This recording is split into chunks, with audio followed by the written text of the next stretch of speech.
ముందుగా మన హిందూ విశిష్టతను మొహమ్మదీయులకు తెలిపి వారిని శిష్యులుగా స్వీకరించి మతమార్పిడులకు అడ్డుకట్ట వేసినటువంటి జగద్గురు శ్రీమద్ విరాట్ పోతులూరి వీరబ్రహ్మేంద్ర స్వాముల వారి పాదపద్మములకు ప్రణమిల్లుతూ, పూజ్యశ్రీ శివస్వాముల వారికి ప్రణమిల్లుతూ, వారు ఇంకా రాలేదు, వారికి కూడా ప్రణమిల్లుతూ, అలాగే అన్నదాన చిదంబర శాస్త్రి గారికి, ఇక్కడ విచ్చేసినటువంటి పెద్దలందరికీ నా హృదయపూర్వక నమస్కారాలు తెలుపుకుంటున్నాను.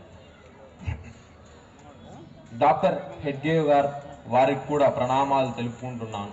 డాక్టర్ జీ గారు, నేను సేవ చేయవలసినది దేహానికి కాదు, నేను సేవ చేయవలసినది దేశానికి అంటూ చెప్తూ హిందువుల సంఘటితం కోసం, సామాజిక సమరసత పెంపొందించడం కోసం 1925లో రాష్ట్రీయ స్వయం సేవక్ సంఘ్ను స్థాపించారు. వారు ఇక్కడ ఉన్నవారిని ఆర్ఎస్ఎస్ వయస్సు ఎంత అని అడిగితే అందరూ 100 సంవత్సరాలు అంటారు.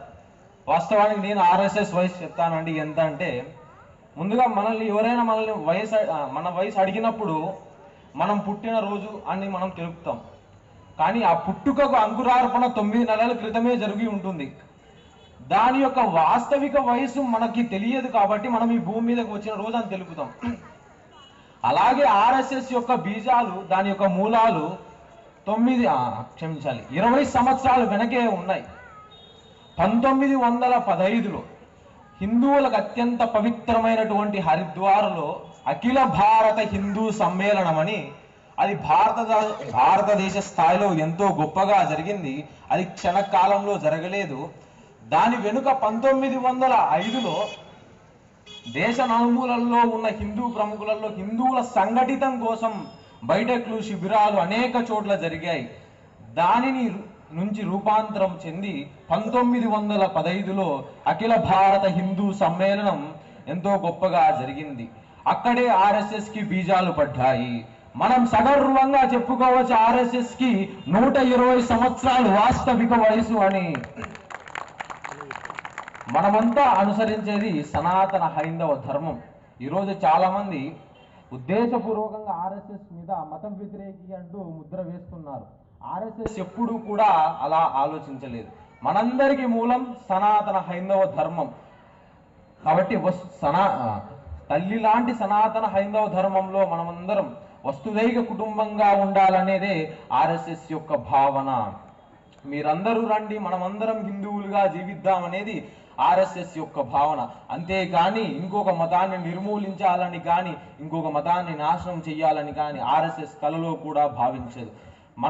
వారిని మనలో చేర్చుకోవాలని, మనతో సమానంగా చూసుకోవాలనేదే ఆర్ఎస్ఎస్ మనస వాచ కర్మణ భావిస్తుందనేదే నా భావన.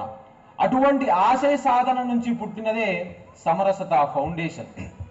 ఈరోజు ఈ వేదిక ద్వారా టిటిడి సహకారంతో 1000 మంది ఎస్సీ ఎస్టీ పురోహితులను తయారు చేశారు. వారు వీరబ్రహ్మేంద్ర స్వాముల వారు అంకురార్పణ చేసినటువంటి హిందూ సంఘటితం కోసం స్వాముల వారి భక్తులుగా మనం అందరం అభినందించవలసిన విషయం. ఒక్కసారి అందరూ జై సమరసత అన్నామండి. జై సమరసత, జై సమరసత. చాలా మంది ఆర్ఎస్ఎస్ అంటే ఉత్తర భారతదేశం సంఘం అని అనుకుంటూ ఉంటారు. వాస్తవానికి అలాగే హిందూ ముస్లింల యొక్క తలమాలు ఎక్కువ ఉత్తర భారతదేశంలోనే జరుగుతూ ఉంటాయి, మన దక్షిణ భారతదేశంలో ఎక్కువగా జరగవు అని అనుకుంటూ ఉంటారు. ఒక యథార్థ సంఘటన జరిగింది. అది హైదరాబాద్లో, నవాబు పరిపాలనలో ఉన్నటువంటి హైదరాబాద్లో దీపావళి, మొహరం పండుగలు 2 ఒకే రోజు వచ్చాయి. అయితే నవాబులు ఈ యొక్క మొహరం పండుగని అధికారికంగా జరిపారు అన్ని చోట్ల. దీనికి ఆగ్రహానికి గురైనటువంటి హిందువులు, 90% మంది హిందువులు ఉన్నటువంటి హైదరాబాద్లో వారు మొహరం పండుగను జరిపారు. వారు ఆంధ్ర మహాసభ అనే పేరుతో హిందువులందరూ సంఘటితమై ఈ యొక్క ఆంధ్ర మహాసభని ఈ యొక్క బాపట్ల జిల్లాలోనే మొదటిసారిగా మొదలుపెట్టారు. మనం సగర్వంగా చెప్పుకోవచ్చు, ఈ యొక్క హిందువులు సంఘటితం ముస్లింలకు వ్యతిరేకంగా పోరాడింది మొట్టమొదటిసారిగా ఈ యొక్క బాపట్ల జిల్లాలోనే అని. అలాగే స్వాతంత్రం తర్వాత హైదరాబాద్ని స్వతంత్ర దేశంగా కావాలని నవాబులు ఎంతో పోరాడారు. ఆ సమయంలో the iron man of India ఎవరండి? The iron man of India Sardar Vallabhbhai Patel garu. వారు సైన్యాన్ని తీసుకువెళ్ళి సంఘటితమైన హిందువుల సహకారంతో వారు ఆ రోజు హైదరాబాద్ కోసం పోరాడి హైదరాబాద్ని భారతదేశంలో అంకితం చేశారు. ఆ రోజు ఆర్ఎస్ఎస్ సహకారంతో, సంఘటితమైన హిందువుల సహకారంతో ఈరోజు మనం హైదరాబాద్ని ఇప్పుడు మన భారతదేశంలో చూడగలం. ఇలా అనేకమైనటువంటి సేవలు ఆర్ఎస్ఎస్ చేసింది. ఇంకొకటి ఏమిటంటే, దివిసీమ ఉప్పనలో వచ్చినటువంటి తుఫాను కారణంగా ఎంతో మంది చనిపోయారు. వారి దేహాలకు ఆర్ఎస్ఎస్ దహన సంస్కారాలు జరిపింది. ఇటువంటి అనేకమైనటువంటి సేవలు ఆర్ఎస్ఎస్ జరిపింది. అందుకే ఆర్ఎస్ఎస్ ఎటువంటి మతానికి వ్యతిరేకి కాదు. ఆర్ఎస్ఎస్ అనేది ఈ ధర్మాన్ని కాపాడడానికి పుట్టినటువంటి ఒక సంఘం అని మనం చెప్పుకోగలం. ఈరోజు మనం ఎటువంటి సమాజంలో ఉంటున్నామంటే, మన ధర్మాన్ని ఆచరిస్తూ చాలా మంది దైవాది కార్యక్రమాలు, కర్మలను అనుష్ఠించడం లేదు. ఈరోజు మనం ఎటువంటి సమాజంలో ఉంటున్నామంటే, సీతాదేవి లాంటి గొప్ప పతివ్రత నడియాడిన ఈ పుణ్యగడ్డ మీద ఒక స్త్రీకి భద్రత కల్పించలేకపోతున్నాం.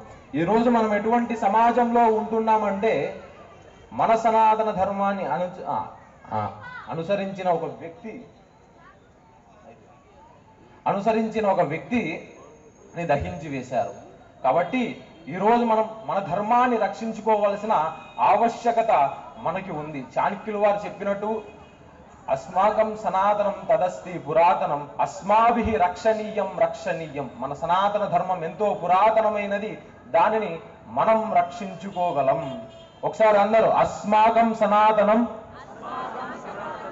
తదస్తి పురాతనం అస్మాభిః రక్షణీయం రక్షణీయం. జై శ్రీరామ్. స్వస్తి.